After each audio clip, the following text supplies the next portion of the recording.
Sir, you're a rugby referee? Yes, sir. Sir, if there was one player or person on this planet that got on a rugby field and that you would give a red card to immediately, who would it be? John Bradshaw Layfield. Why is that, sir? He sucks and doesn't know anything about rugby. Thank you, sir.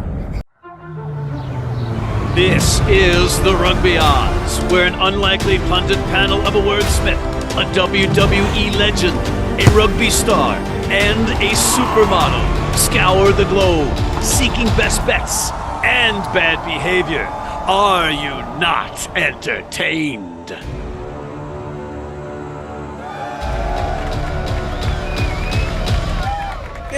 Yeah, why not? Sure, yeah. And yeah, hey, we were better this week, and we have an even better show. Look in the sponsor opportunity green room, and you'll see WWE wrestling god turned rugby advocate John Bradshaw Layfield, King Gift Egbelu, but he's really not here. No, he's using John's proxy from last week, Steve Lewis, the legendary rugby coach of coaches and players, and they're doing their homework for what's on the Your Company Name Here slate. Plus, we have George Hook, the Irish rugby legend, calling in from Dublin, so let's get to it. Guys, 66-42, a much better team record because I finally got over the 500 mark for the first time in ages. But also, folks, that's an obvious thing, but a more obvious thing is that Steve Lewis is back and King Gift Egbelu is not. And this time, Steve is the proxy for King Gift Egbelu rather than JBL. Stephen, welcome back to the Rugby Odds. Thank you. John, you hired the right proxy, that's for sure, because your on-camera picks last week were 6-0 with Steve as your proxy. The Lizard is one of the greatest rugby minds in the entire globe. Of course it was 6-0. Au contraire, I was faithfully transmitting your choices, Mr. Layfield, esteemed Mr. Layfield. So nothing to do with me, all your picks. See, I picked the right messenger. Well, see? I guess you don't mind that he was actually slamming you with each one of those picks as he picked against you. He has Mr. Lewis has his own opinion, and he should have his own opinion. It's what's great about this world. You Luddite. He called you a couple of times on camera. You okay with that? Wind the tape. They misinformed, misguided Mr. Layfield. The bath water's going to be too hot. Okay, let's move along. We had a big, busy weekend in rugby last weekend, global rugby. Steve, anything that caught your eye in particular? Well, out of the ordinary, probably the sevens, right? So it was the last leg of the World Seven Series in Madrid. What made it interesting this year was a different format whereby there was a lot more jeopardy. So basically, the US were down in this relegation battle, 4 teams down, 4 teams challenger, and it came down to one game. So they beat Samoa, so they retain their place on the World Series for next year, which is absolutely critical for the sport in this country. So that was decisive. Women had a decent weekend. And the fact that Antoine Dupont, who's probably everyone's favorite player of the World Rugby Player of the Year, won an award at the Sevens. He's the Sevens Rookie of the Year. Is that absurd? It is absurd. It's absurd. He's the Rookie of the Year on the World Sevens circuit. He was there for what, 2 weeks? I think it's a little condescending. It's a little insulting, actually. And taken away from some other, some young guy or might have had and also explain the new format and why it's like a baseball analogy of like, you don't get 3 strikes, you get 1. The format was on your pool play, 2 pools of 4. You play that. All that does is arrange the seeding for the sudden death play. So you could be 0-3 on the first day, as is we're Canada. Yet if you won that one game, that 14 minutes, you're a full-time professional program next year, and 25 people have jobs. If you lose it, you're out. 25 people don't have jobs. That was the jeopardy that a lot of people didn't quite understand we were in. Yeah, and again, do you agree with this new format, the change in the format? No, it's a nonsense. It rewards in sevens, which in particular, where you have a couple of mistakes can really hurt you. Referee mistake, 1 yellow card, 1 missed tackle. So it really it put a whole year's work into 14 minutes. So it wasn't the best team over the season. It wasn't the best team over the weekend. It was how you were at that first game on Sunday morning for 14 minutes. So yeah. I think it's farcical. Yeah, and a big few for Americans because they did it. They did what they had to do. You can see Mike Friday in that interview. You can see the relief in his face, and now it's on to the next job. John, what did you notice? I noticed how bad America is. America's going backwards in rugby. 2018, we were 13th in the world in rugby. Now we're hoping that when you had this interview last week with the World Rugby CEO, his goal for American rugby was for America to qualify for the World Cup. Not be in the top 8, not be in the top 10, not win, be in the World Cup. I mean, we've gone completely backward. Rugby has gotten much worse in our country. 2018 is about when we launched the MLR. And go, oh man, we're going to take over. The sleeping giant's going to wake it up. No, it hasn't. Look at the MLR teams this past week. How many of those teams, starting 15s, had black players? You mean African Americans? That's right. American blacks on the team. You got Pacific Islanders, and I think that's wonderful. But that Pacific Islanders have a culture of playing rugby. That's not growing the game. Having a team that looks like your country club pickleball team, that's not growing the game. That looks like 1925 baseball in America. We need Kennesaw Mountain Landis to be the commissioner of MLR. Look, I think it's just that's one of the reasons we have this growing the game. That's absolute bull. There may be some teams that are doing it, and I don't want to paint a broad brush on all of MLR. I just see the results of what's going on. And when I see black players that are not even represented in a game starting 15 on either side, I think that's could be the problem that we have with American rugby right now. You know, Memphis Inter-City Rugby, I'm all for rugby. I spend my own money on rugby. I invest in it. I give money to charities that support it. I start up charities. But that's not growing the game, what MLR is doing. What Memphis Inter-City Rugby is doing, that's growing the game. I mean, it's just very disappointing to see. And you see it in America's rugby that we're just hoping we can make the World Cup now. It's gone significantly downhill in the past 6 years. Stephen, there's nobody better equipped to speak to this than you. What is your opinion about what John just said? A great deal of truth. A couple of different issues. If we're looking, we deal with first just the sort of rankings in the world. So yeah, MLR's come along, but lots of players getting a daily training environment. But remember, it's not sufficient just to improve. You have to improve more than everyone else is improving, because everyone else is getting their act together, Uruguayans, Chileans, and what have you. So yes, our rate of improvement, we're slightly better. In sevens, we've gone backwards. I think it's just a poor year. I think the women are fine. Yeah, that's a pretty low ambition, is to make the World Cup. I mean, Gilpin requires us to qualify for the World Cup. And then given the funding they're putting in and the fact they're investing in this World Cup, they will require us to be competitive 2031, which is still a 6-7 year runway. So I'm not too full of doom and gloom.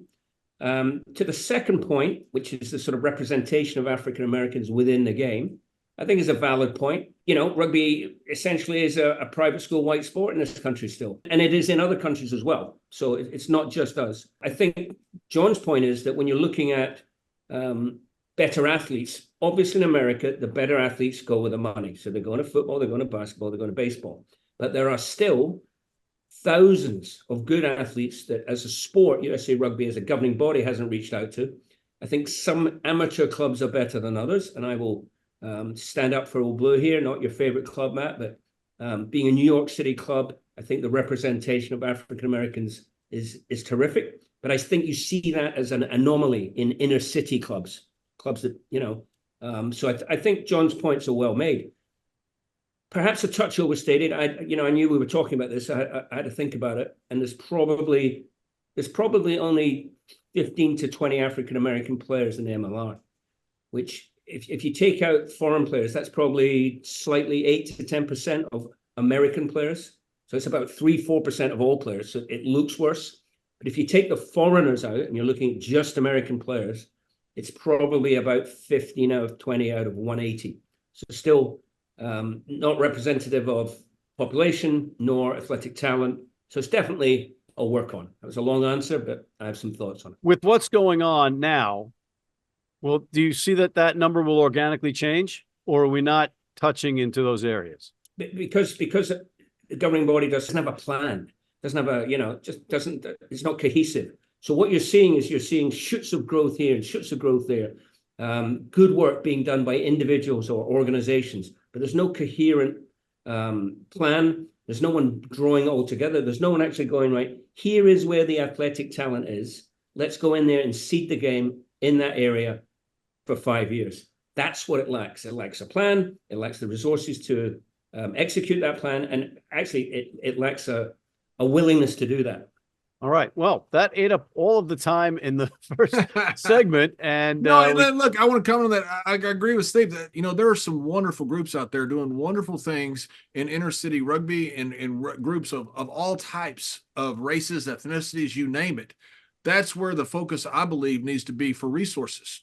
And what we want is we want a game that's representative of America. And I think everybody wants that. You want talent. It's not about foreign spots. So I don't think that's the issue. I think the issue is how we're growing the game. You work with groups like Memphis Inner City Rugby, like Play Rugby USA. You work with the group out of Nashville. There's a group in Los Angeles. I don't want to paint a broad brush about all the teams in MLR because I'm sure some are doing wonderful things. You're just not seeing the results on the field yet. If you look at South Africa, right, and obviously coming from a different political space and a sort of charged space, so they did institute quotas, and perhaps they had to coming out of apartheid, right?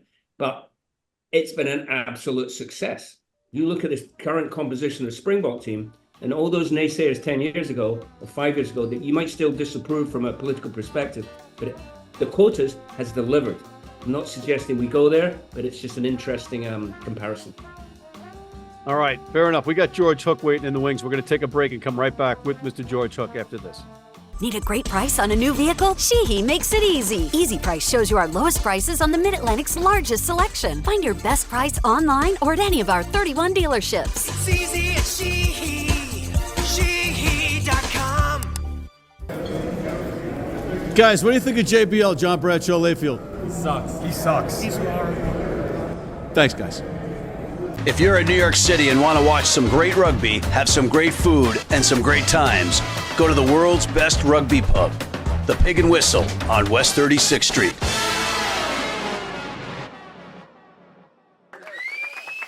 And we're back, and once again, we have the pleasure of welcoming in Mr. George Hook, the Irish rugby legend. George, welcome back to the Rugby Odds once again. George Hook, everybody. George Hook. All right, George Yes. Hook, George Hook. George Yes, Hook. yes. George, yeah. George, Premiership had their final.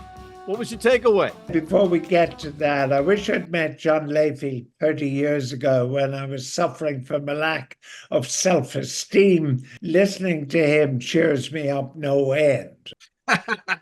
The Premiership, actually, you felt like something was happening. The two final games, two semi-finals, were actually smashing matches, dominated, I think it's fair to say, by all the fly halves who did really well. Finn Smith kicking goals, Russell doing really well. It's going to be an interesting final, I think, Bath against the Saints. English rugby doesn't excite me, but I think that match just might. And it's going to tell us a lot about where the next English fly half is going to come from. That'll be my thoughts on that. With Owen Farrell departing, it was a perfect opportunity for Ford stand up front and center, but Steve's boy, Finn Russell, won that battle. Yeah, I mean, Russell is a much better player than I think he actually gives himself credit for. I don't think I used the word dominate earlier on, I don't think he dominates games as much as he should and as often as he should. In other words, I'd be interested in Steve's view, in fact. You're not sure which Russell's going to turn up, I always think. Stephen, what is your take as a true Scotsman? Yeah, I think actually a couple of weeks ago, George made some very good points about, the increasing relevance of scrum halves as opposed to fly halves. But still, it's the pivotal position. That head-to-head match between Russell and Ford. I think the Ford versus, Ford Smith is for the England gig, and I think Smith is the coming man.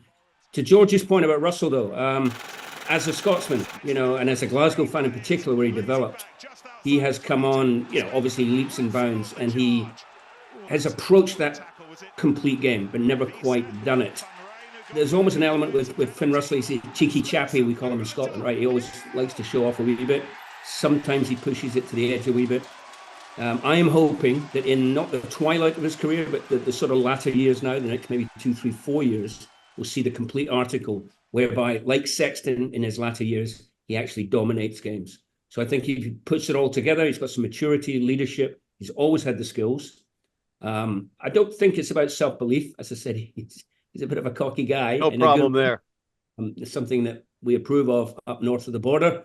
But yeah, hoping the best is yet to come from him, and that will translate into Scottish performances. George, we've got the final. Northampton, 4.5-point favorites over Bath.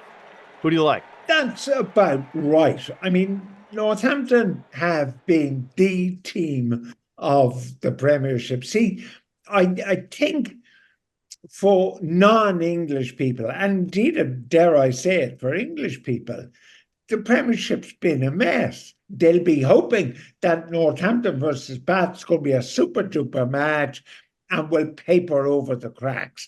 But I think the cracks in English rugby are fairly severe. And the way the Premiership is constructed, with the whole professionalism of clubs, it's going to affect the national team. And I mean, Steve is there. Scotland have not handled professionalism very well. I mean, I have a pain in my butt from saying this. It's no surprise that Ireland and France are the better teams because they're handling it better in totally different ways.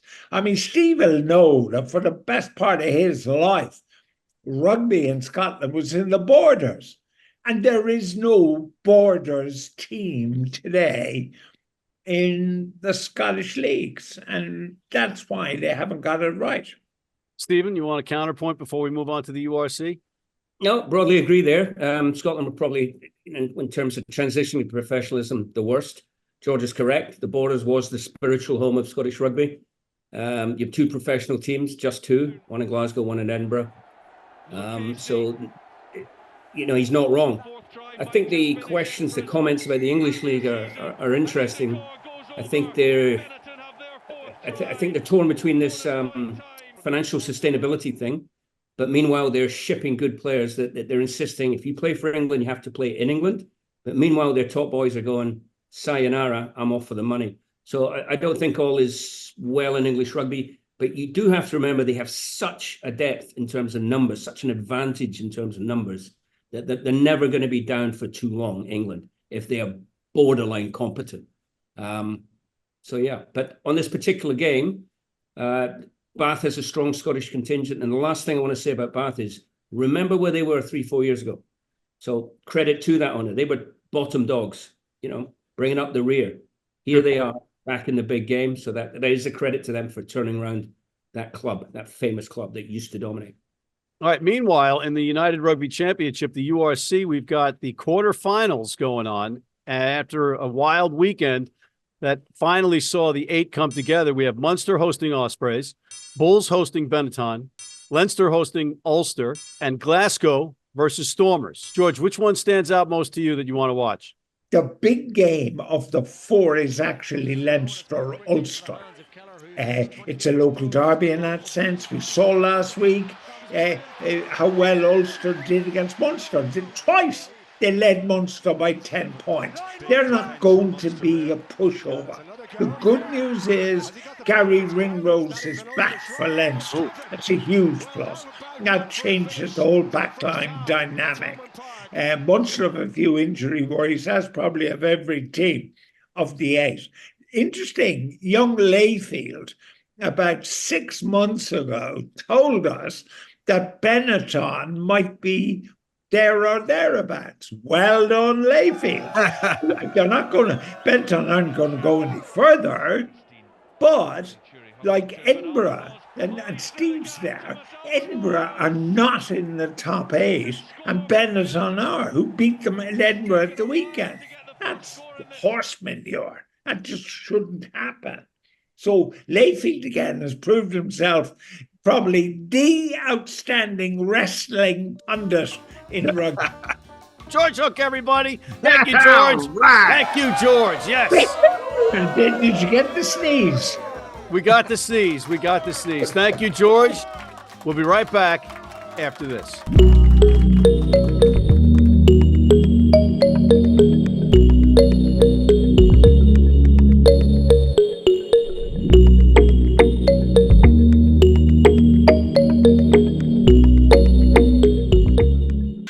cleats? You need them tomorrow? If you order today by 3 p.m. New York time or noon LA time, they can have them to you tomorrow. Young, old, male, female, if you're playing on turf, if you're playing on grass, if you're playing in the rain, you're playing in the heat, they've got you covered. RugbyNow.com. Go there now. And we're back with JBL, the WWE God, Steve Lewis, the legendary rugby coach and proxy for Gift Egbelu. Gentlemen, we got a lot to get in a short period of time, so let's get right to it. We've got the Premiership final. John, who do you like? Give me Northampton. They've been the class of the league all year long. I think they've closed it out this weekend. Stephen, before we get to your pick, what is your Lord Gift's pick? So I'm his proxy, right? So I can make up words and stuff. Yeah. Make up history, make up words, make up everything. Oh, wow. I'm taking comparisons. Oh, that's right. I'm paying attention. I'm going to take Bath, as he would say, Bath. And what about you, Steve? I would like to take Bath because of the Scottish contingent, but I'm probably going to go with the esteemed Mr. Layfield here and go Northampton. I think this is their year. I was wondering if you were going to go with heart or head. And although I like both of these teams. Well, you don't need to go with your head, Matt. Have you seen what it looks like? I mean, you got like a potato head. While you're firing your barber, fire your tailor as well. I don't know about that shirt, the haircut, or the jacket. All right, they're both muted, folks. I'm going to go with Northampton as my pick. I like both teams. Unfortunately, I'm going to have to make their mics live again as we go into the URC quarterfinals. John, who do you like in the URC? That suit come with batteries? You lose a bet? I mean, seriously, that is freaking horrible. Does it have a long extension cord? Or Don Cherry, Hockey Night in Canada jacket. And it was stupid. He should never have done it. And a 2-2 tie with the referee standing there even made it worse. That shows you his mentality. I agree with George Hook. Benetton shot their wad last week. I think they did everything they could to get into the final eight. And yeah, I said they shot their wad. That's exactly what I just said. So I think they're done. I think they're ready for a cigarette. I think they're ready to watch a little TV, and I think they're ready for maybe a beer and go to bed. So I think that's what they're going to do this week. And I don't think Benetton, I don't think they have a really realistic expectation of thinking they're going to win down in South Africa. So give me the Bulls. Wow. I mean, you not only did you double down, you triple down, you quadruple down, and then whatever the fifth thing is. Steve, what do you like? I got to go with Glasgow. 24 games in a row they've won there. They sputtered and really didn't get out the starting gate last week. A very poor performance, scrappy performance against Zebre. You shouldn't have to have a scrappy performance against Zebre if you're that much better. I agree. That is why I'm prefacing my comments by saying they had a scrappy performance against Zebre. Anyway, they're playing Stormers at home. It'll be the tightest of the quarterfinals. I think the odds are about right.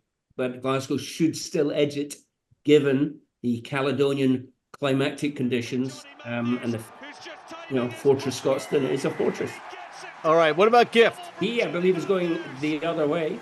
So he's going for the Stormers. He believes that they play an entirely vulvalicious style of rugby, and that's what he's going with, and that's a gift word. That is a gift word. I can't believe you guys are missing out on Munster. To me, that's easy money. That's the low-hanging fruit. It's 13.5 points versus Ospreys, who should be commended for squeaking in, but Munster should absolutely roll them. Anyway. This is a betting show? Yeah, it's a betting show. How you doing, Gift? We're going to go to the MLR before we take our break, and we've got some very interesting matchups there. John, who do you like? Utah is so hard, schizophrenic almost, the way they play. It all depends on Lasecki being healthy. It depends on their backs, but they have been hit and miss all year long. So it's hard betting against them or for them, but it's not betting on Seattle at home. Seattle at home has been a tough Starfire is a place that is really tough to go to and win. Give me Seattle at home. Stephen. Well, on behalf of Mr. Egbelu, he's taken NOLA and a five-point spread against Miami, so NOLA away. I, on the other hand, I'm going to go out there. Anthem at San Diego against an unconvincing San Diego, who essentially Dad's Army, who failed to produce this year. Certainly not bang for the buck, if you ask me. They've relied on 4 or 5 now, last 10 minutes getting out of jail. I don't think the luck will hold again. I think Anthem, it's been a long, hard season. I feel they got one result in them, and I'm just not convinced about San Diego. Are you saying they're going to win the game? Cover the spread. It's a gambling show, Matt. It's actually a gambling show. Oh, okay. All right. I'm going with New England on the road versus DC. New England covering the 6 points to avenge their loss in Quincy earlier in the season. All right, let's take a quick break and come back with the Super Rugby quarterfinals after this. From New York City comes America's longest running and most popular rugby show. The biggest names in Major League Rugby, MLR highlights, and big match previews. Rugby Wrap-Up presents MLR Weekly, made in New York City. Hey, U.S. fans, you can tune into every match live on Flow Rugby. How do we know that? Because we're on there all the time. All right, let's move down under. Let's go to the Super Rugby quarterfinals. John.